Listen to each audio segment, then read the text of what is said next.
Yesterday I made a video where I was, shall we say, critical of Wayne LaPierre. I said that he is nothing but a politician who runs the NRA in a way to sustain a stalemate instead of achieve a victory so that he can ensure that he keeps his job and his $1 million a year salary for as long as possible.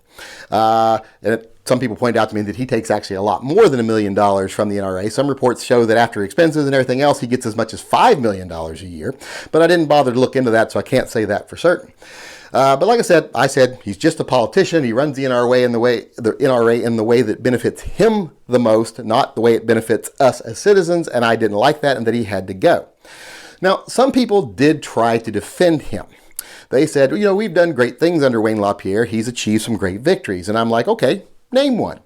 Well, most people who said that didn't even bother to try. Now, keep in mind, most people didn't support him. I thought it would make me very unpopular to say bad things about him, but it seems like based on the comments from the comment section of that video and from the likes of that video, the vast majority of the people, or at least the people who watch my channel, agree with me that he's got to go and that he's awful. But like I say, some people did defend him.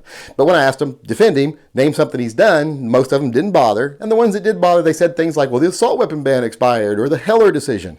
Well, Wayne LaPierre and the NRA had nothing to do with either of those things, really. Now, they did try to take credit for it, because the NRA is really good at letting local organizations fight a fight all the way up to the top, to the circuit court level, ready to go to the Supreme Court, and then stick their name on it if they think it's going to win, come in and be like, oh yeah, we support this fully, just to get the credit, which to me is worse than when they just abandon states, like they abandoned Oregon and Washington and multiple other states, because it wasn't financially viable for them to fight that fight, which I think is horrible. The NRA shouldn't be like, is it going to be profitable for us to fight this one? They should say, this is an infringement of the Second Amendment, we're going to fight it. But instead, they just abandoned Oregon and Washington and let propaganda and lies rule the airways unopposed because it wasn't profitable for them to fight it. They thought, well, we might just lose and then we just wasted the money. That shouldn't be a concern of the NRA. You got more money coming in, so waste your money as long as you waste it fighting.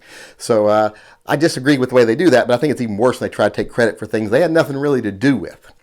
But, like I said, some people were defending him, and some people even said, you should really listen to his speeches and look at some of the things he's written, etc., and maybe you'll change your opinion about Wayne LaPierre. So, I'm someone who's willing to change my opinion, so I did sit down. Over the last day, I've watched a lot of his speeches. I've watched his CPAC speech and everything else, and I will say, he can read a good speech, but after watching it, I don't really think he's just a politician anymore. I still think he is the worst aspects of a politician. He goes to Washington and doesn't go, I'm going to win because I'm right. He goes to Washington and goes, hey, let's do something that greases your palm and greases my palm, keeps me in a cushy position, keeps you in your cushy position. People are still angry, fighting about things, and they don't really pay attention to the fact that we're just profiting off this. He still does that, so I still think he's the worst parts of a politician. But I also have to say now that I actually have a bigger opinion of him now. Actually, an expanded opinion, not a more positive opinion. Because I think not only is he the worst parts of a politician, but he's also the worst parts of some disingenuous snake-handling preacher up there preaching fire and brimstone, even though they don't really believe in it. He's just doing it. He's up there. He comes very much across to me as a snake oil salesman. It's like, we're the godly, we're the right ones, we're the ones that are right, and we're the only ones that are right, and everyone that opposes us in any way is evil, blah, blah, blah, And he's not preaching in a way to expand his tent. Most churches talk about expanding their tent. He's not doing that. He's not trying to expand his tent. He's trying to keep that little small core of people he's got there, and he's trying to keep them riled up and angry enough that they don't pay attention that he's driving, a Mercedes and living in a 3,000 square foot house while they're living in a trailer. So he's just like that preacher. He's trying to get them angry and fired up and get them all aroused, get them all, flaming, not aroused probably wasn't the proper word, but getting them all worked up to where then he can hand out the plate, pass around the collection plate and get the money, because you give more money when you're mad. And that just strikes me as what he is. I mean, all he needs is some snakes in his hands while he's doing it, that of course have been defanged for him because he doesn't believe anything he's saying. But that's how he strikes me now. He's not just a politician, he's also a snake oil salesman. He's a fire and brimstone, disingenuous preacher. Now, I'm not saying all fire and brimstone preachers are disingenuous. I'm sure a lot of them believe what they say, but he's one of those ones that goes on TV and makes $1 billion and doesn't believe a damn thing he says, does everything he says you shouldn't do. So I don't like him even greater now. I like him less, I should say. My dislike for him is even greater now. Because like I said, he's worse than just a politician. He's also a snake oil salesman, and I can't stand that. I don't like two things. I don't like disingenuous people. I don't like willful ignorance, and I definitely don't like deceitful people. So, and he's all of those things, just like most politicians are. So I like him even less now. Now, some people say, well, if you think he's got to go, why don't you try doing it? Or why don't you go into politics? Well, I can't. Just because I can recognize he's bad doesn't mean I'm better. I know I can't go into politics. I don't have the temperament for that. I can't be one of these smarmy people that stands up there and listens to a Feinstein or a Pelosi and then goes, well, I disagree with my friend, the honorable senator from blah, blah, blah. I couldn't do that. I'd be like, why the f*** is anyone listening to this over here? And if I actually got out of there without kicking them in the cooch, that would be a win for me personally, because like I said, I just don't have the temperament for that kind of crap. So I can't go into politics.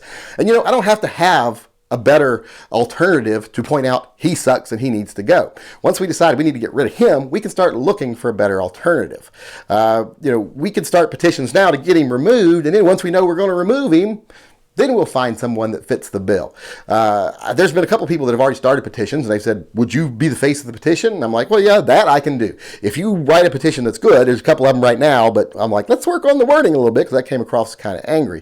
If someone writes a good petition and wants me to promote it, I will definitely promote it. That I can do. I can stand up here and bitch and scream and yell and bring attention to something. Like I said, I just don't have the temperament to be a politician or like the leader of some organization that I've got to win friends and be personable, because I'm not very personable. Those of you that watch my channel know that. So I can say he's got to go. I think he's got to go even more now. And that whole thing about him being this disingenuous Baptist preacher, I think it's even more evident in the fact of the people that he's choosing to represent the NRA, like this Dana Lash lady. Now, I've got no problem with her doing what she does and saying what she says when she's representing her.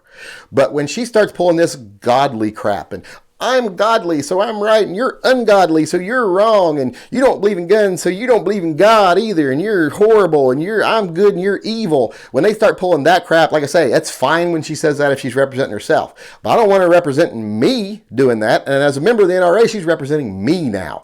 I don't want someone like that representing me. That doesn't expand the tent, that narrows it down. That's just preaching to the base, preaching to the choir, and it doesn't do us any good. We need to expand our base with the NRA, not try to alienate people. And all people like her, all she does is alienate people.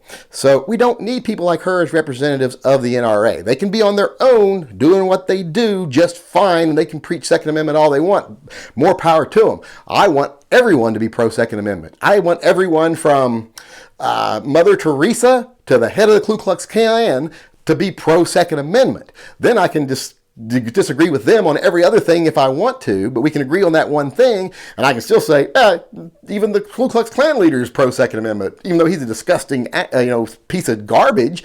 But I just want everyone to be pro-Second Amendment. I don't want to alienate anybody. I want everyone, gay, straight, black, white, Korean, whatever, lesbian, amputee, whatever you are, I want you to be pro-Second Amendment. I want you to feel welcome in the NRA. People like Dana Lash do not make people like that feel welcome in the NRA, and people like Wayne LaPierre encourage that and make people feel not welcome in the NRA. And like I say, he's only doing that to rile up the base, rile up that tent of people he's got right there, and then pass around the collection plate. And that's not the way the NRA should be run. So I will have to agree with some people that after looking more into Wayne LaPierre, I do agree I was wrong. He's not just a politician. He's worse. He's a snake oil salesman. So now I think more than ever that he's still got to go no matter what. And then watching him more didn't change that opinion. It just reinforced it.